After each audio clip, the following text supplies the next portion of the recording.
Hello guys, welcome to Unacademy. मेरा नाम है राकेश चौधरी और आज हम यहाँ पर एक सिंपल सा क्वेश्चन देखेंगे।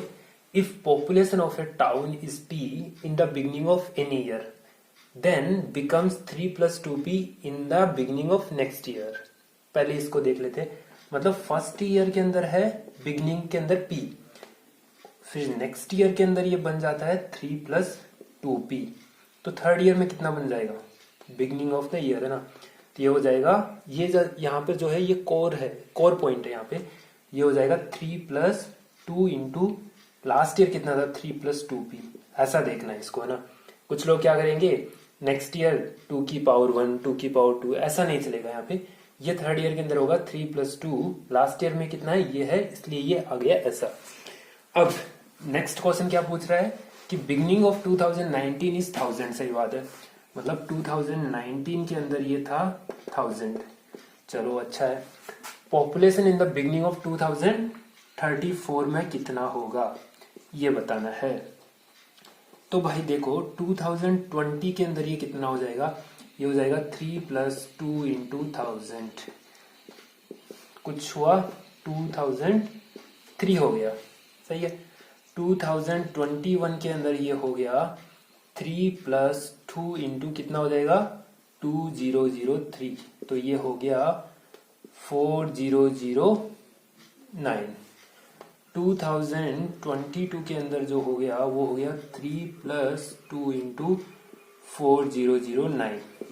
ये आप देख लेना कितना होगा, तो ये हो गया। चलो ठीक है। तो अब हमें यहाँ पे एक पैटर्न देखना है। देखो पैटर्न के द्वारा ही हम देख सकते हैं। यहाँ पे ना कोई एपी लग रहा है, ना कोई जीपी लग रहा है, ना कोई एचपी दिख रहा है मुझे। तो एक पैटर्न, अब वो पैटर्न कहाँ से ढूंढे? या तो हम यहाँ पे देखेंगे 1000 है, इसमें डबल हो रहा है, मतलब 1000 का डबल हो रहा है और 3 ऐड हो रहा है ना। या फिर हम कुछ और देख सकते हैं इसके अंदर। तो हमें कुछ यहाँ पे समझ में नहीं आ रहा, तो हम क्या करेंगे, यहाँ पे हम ऑप्शंस पे जाएंगे। तो जब ऑप्शंस पे हम गए तो हमें पहला ऑप्शन ए लिया। कभी कभी हम ऑप्शन से भी कर सकते हैं, कभी कभी हम डायरेक्ट भी कर सकते हैं। यहाँ पे ऑप्शन से कुछ अच्छा दिख रहा होगा तो हम ऑप्शन से देख लेंगे। देखो 1003 है, यहाँ पे 1003 की पावर 15+6 है, की पावर 15, मतलब n यहाँ पर 15 है, तो n यहाँ पे स्टार्ट होगा 0 से, सही है। तो यहाँ पे कितना हो जाएगा 1003 की पावर 0+6। बन रहा है क्या? ऐसा नहीं बन रहा, मतलब पहले वाला तो नहीं लेना। चलो इसको तो हटा दिया हमने कि पहला वाला तो हो ही नहीं सकता। दूसरा लिया मैंने, दूसरी की पावर 15 है, मतलब यहाँ पे 977 की पावर 0 ली, या फिर मान लो 1 ले लिया -3। बन रहा है क्या? नहीं बन रहा, मतलब इसको भी मैंने हटा दिया। मतलब ऑप्शन से जल्दी हो रहा है, ये देख लो आप। यहाँ पे सी ऑप्शन लिया मैंने, तो ये हो रहा 1003, 2 की पावर 0 लिया -3। बन रहा है क्या? भाई बन रहा है। नेक्स्ट और एक और चेक करके देखते हैं। 1003, 2 की पावर 1 -3। बन रहा है क्या? 6 -3 3 बन रहा है, सही है। एक और देख लेते हैं 1003, 2 की पावर 2 -3। भाई ये भी बन रहा है, मतलब अपना आंसर क्या होगा? सी। सी इज द आंसर हेयर। जो 2034 में जो होगा 1003, 2 की पावर 15 -3 होगा। जो n जो होगा ना, ये यहाँ पे कैलकुलेट कर सकते हैं। 2019 में n 0 था, फिर इसमें 1 हुआ, तो इसके अंदर अगर हम टोटल कैलकुलेट करेंगे तो n हो गया 15। तो ये मेरा आंसर हो गया। I hope you understood this question. और आज हम यहाँ पर देख लेंगे क्वेश्चन नंबर 3। ओके, तो क्वेश्चन नंबर 3 के अंदर क्या है, 5.5 की पावर x इक्वल टू 0.55 की पावर y इक्वल टू 1000। तो हमें फाइंड क्या करना, 1/x माइनस 1/y। ये ऑप्शन है, सही है। तो अब हम इसका आंसर ना, सिंपल सी बात है, पहला हम क्या लेंगे 5.55 की power x is equal to 1000 ले लेंगे, सही है। फिर हम लेंगे 0.555 की power y is equal to 1000, सही है। अब यहां पर क्या है कि ठीक है, जैसे ही कभी हमें ऐसा दिखे कि a की पावर b दिख रहा है यहाँ पे, तो क्या करना है, सिंपल सी बात, हमें log लेना है जो कि 10 बेस पर है, सही है। तो मैंने यहाँ पे log लिया, तो log इधर लिया, 10 बेस पे ले रहा हूं मैं। 5.5 5 की power x is equal to log हो गया 1000। अब हमने सुना है कि जब log a की पावर b होता है तो ये बन जाता है b log a, मतलब जो ये पावर जो होती है ना वो आगे आ जाती है। सही है, ये भी ठीक है। तो ये x आगे आ गया तो x is equal x log 5.5 is equal to log 1000। सही है, तो मुझे x की वैल्यू मिल गई यहां से कि log 1000 डिवाइड बाई log 5.55। सही है, अब इधर सोल्व करते हैं। तो जैसे मैं इधर log लूंगा तो ये बन जाएगा y log 0.555 is equal to log 1000। सही है, तो y की वैल्यू जो आ गई वो हो गई log 1000 डिवाइड बाई log 0.555। सही है, x की वैल्यू मिल गई, y की वैल्यू मिल गई, निकालना क्या 1/x माइनस 1/y। तो इसका उल्टा क्या होगा, 1/x क्या हो जाएगा log 5.55 डिवाइड बाई log 1000। सही है, 1/y जो होगा वो हो जाएगा log 0.555 डिवाइड बाई log 1000। अब दोनों को माइनस करना है तो मैं ऊपर वाला मिटा दे रहा हूं। तो माइनस करेंगे हम तो क्या होगा देखते हैं। तो 1 divide by x minus 1 divide by y equal to log 5.55 divide by log 1000 minus log 0.555 divide by log 1000। सही है, अब मैं अगर इसका एलसीएम लूंगा तो एलसीएम लेते ये क्या हो जाएगा माइनस, ये हो गया और ये हट जाएगा। सही है, अब मैं ये नीचे वाला भी मिटा दे रहा हूं। तो ये मेरे पास में कुछ सिस्टम आया। अब देखो मैं क्या कर सकता हूं यहाँ पर कि देखो यहाँ पे जो 5.55 है इसको मैं 0.555 बनाना चाहता हूं। तो मैं कैसे बनाऊंगा, इसको अगर मैं ऐसे लिख दूं, इसको इक्वल टू ऐसे लिख दूं तो ये ऐसा ही तो हो गया। कैसे किया मैंने इसका क्या किया, 10 से डिवाइड किया और 10 से मल्टीप्लाई किया। तो 10 से डिवाइड किया तो क्या हुआ, एक और पॉइंट बढ़ गया और ये बन गया। सही है, तो ये हो गया log 5.55, इसको हटा दिया और पॉइंट यहाँ पे लगा दिया, इंटू 10 कर दिया। ऐसा क्यों कर रहा हूं, क्योंकि यार ये सिमिलर बन जाएगा और फिर कैंसिल हो जाएगा, इसलिए मैंने किया। Minus log 0.555 divide by log 1000। तो सबको पता है कि log ए बी जो होता है वो होता है log a plus log b। सही है, तो ये हो जाएगा log 0.555 plus log 10 minus log 0.555 divide by log 1000। सही है, तो देखो भाई इससे तो ये कैंसिल हो रहा है। मेरा आंसर क्या आया, log 10 बाई log। अब 1000 को मैं क्या लिख सकता हूँ, 10 की पावर 3 लिख सकता हूँ। सही है, और जो ये 3 है ये आगे आ जाएगा तो ये बच गया log 10 डिवाइड बाई 3 log 10। ये कैंसिल हो गया तो आंसर क्या आया 1/3। तो कहीं मिल रहा है क्या अपने ऑप्शंस के अंदर, बी इज द आंसर। तो थैंक यू, मुझे I hope you understood this answer के चौधरी। और आज हम यहाँ पर एक क्वेश्चन देखेंगे, सिंपल सा क्वेश्चन है। क्या बोल रहा है question, 2 type of TA and TB are mixed and then sold at 40 per KG, है ना। A और B को मिला दिया है और उसको बेच रहे हैं 40 रुपीज पर केजी के अंदर।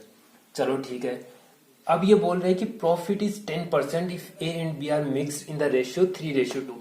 3:2 के अंदर अगर मिक्स्ड किया तो जो हमपन को जो प्रॉफिट हो रहा है वो 10% हो रहा है ना। अगर मैं 2:3 के अंदर किया तो 5% मिल रहा है। सही है, अब इसको समझना है कि इसको सोल्व कैसे करना है। मुझे निकालना क्या है, ए बाई बी। यहाँ पे जो ए जो है वो cost price of T A है एंड बी जो है cost price of T B है। सही है, तो हम इसको कैसे निकालते हुए देखते हैं।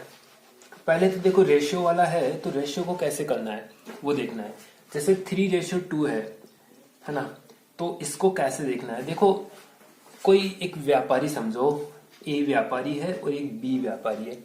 उसने 1000 रुपीज इन्वेस्ट किए किसी बिजनेस में, बी ने 1500 मतलब 1500 रुपये बिजनेस में, और उनको मिल गया 10,000 रुपये एंड ऑफ ईयर, है ना, एंड ऑफ द ईयर, है ना।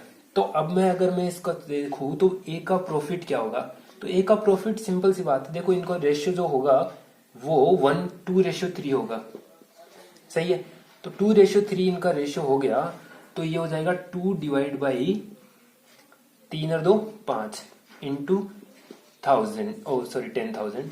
बी का जो हो जाएगा 3 डिवाइड बाई 5 इंटू 1000। मतलब समझ रहे हो ना, इन्वेस्टमेंट का प्रॉफिट कैसे निकाल रहे हैं भाई। हम इसको उल्टा करके देखेंगे, क्योंकि ये भी तो इन्वेस्ट ही कर रहा है ना, टी ए इन्वेस्ट कर रहा है, टी बी इन्वेस्ट कर रहा है। मिक्स का मतलब तो वही होता है ना, इन्वेस्टमेंट, है ना। तो अगर मैं 3:2 लिया तो ए का जो इन्वेस्टमेंट हो जाएगा वो कितना हो जाएगा, 3A डिवाइड बाई 5, और जो बी का जो इन्वेस्ट हो जाएगा वो हो जाएगा कितना होगा, आप बताइए, 2B बाई 5। ए यहाँ पे कॉस्ट प्राइस ए की है, बी कॉस्ट प्राइस बी का है। सही है, तो ये हो गया। बोल क्या रहा है क्वेश्चन के अंदर कि 10% प्रॉफिट हो रहा है जब इसको 40 रुपीज में बेच रहे हैं ना, दोनों को मिक्स करके इस रेशियो में। तो 3A plus divide by 5 plus 2B divide by 5, है ना। तो ये हो गया 10% प्रॉफिट। तो 10% होता है 110 डिवाइड बाई 100। कि 10, इसका मैं समझाता हूँ, इसका क्या होता है कि जैसे 1 है तो 1 के अंदर मैं अगर 10% प्रॉफिट लिया तो वो कैसे कैलकुलेट करते हैं। ये 1 है, उसके अंदर 10% प्रॉफिट, मतलब परसेंटेज जैसे हटाएंगे तो 100 नीचे आ गया, तो ये हो गया 110/100। सही है, तो ये इसका लॉजिक ये होता है, इसको मैं क्यों लिया।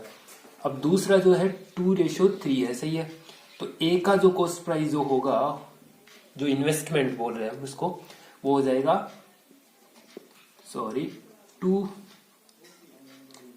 2A डिवाइड बाई 5, और जो बी का जो होगा वो 3B डिवाइड बाई 5। सही है, और हम ले रहे हैं 5% प्रॉफिट जब ये 2:3 में है, मतलब 2A बाई 5, थोड़ा इसको ऊपर लिख लो, 2A by 5 plus 3B by 5। Profit कितना हो रहा है, 5%, मतलब 105 डिवाइड बाई 100। कितने में बेच रहे, 40 रुपए पर केजी के अंदर। तो भाई हमको ये इक्वेशन 1 मिली थी, ये इक्वेशन 2 मिली थी। ये 3:2 का था, ये 2:3 का है। अब मुझे क्या ए बाई बी निकालना, मतलब यार जब अगर इतना सा समझ में आ गया तो मतलब ए बाई बी तो सिंपल सा निकल जाएगा। तो ये इक्वेशन 1 है, इक्वेशन 2 है ना, हमें निकालना है ए डिवाइड बाई बी। सिंपल सी बात है, तो इसको कैसे निकालेंगे, सिंपल सी बात है यार, जब कभी भी ऐसा इक्वेशन 1 और इक्वेशन बी ऐसा 2 दे रखा है और हमें ए डिवाइड बाई बी निकालना है, तो हमेशा हम डिवाइड करेंगे इक्वेशन 1 डिवाइड बाई इक्वेशन 2। सही है, अब जैसे मैं डिवाइड करूंगा तो 40 से तो 40 चला गया, 100 से 100 चला गया, और अगर मैं इनका एलसीएम ले लू ना, तो देखो एलसीएम ले लूंगा तो ये 3 + 2 डिवाइड बाई 5 हो जाएगा।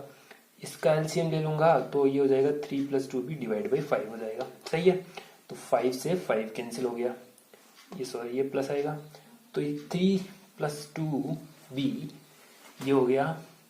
तो इसको अगर मैं लिखना चाहूं तो ये क्या हो जाएगा, 3a + 2b इंटू 110। सही है, फिर उसके बाद में divide by 2a + 3b into 105। सही है, = 1। सही है, तो मैं ऊपर वाला हटा रहा हूं। तो अगर हम यहाँ पर देखें तो अब हमें क्या करना है, देखो यार इसको एक बार और डिवाइड कर सकते हैं, इसको और इसको, तो ये कितना आएगा, ये आएगा 21 आएगा, ये आएगा 22 आएगा। सही है, अब इसको इससे मल्टीप्लाई, इसको इससे मल्टीप्लाई और इसको भगा दो इधर, है ना। तो ये हो जाएगा 3a plus 2b into 22 is equal to 2a plus 3b into 21। सही है, इसको भी मैंने हटा दिया।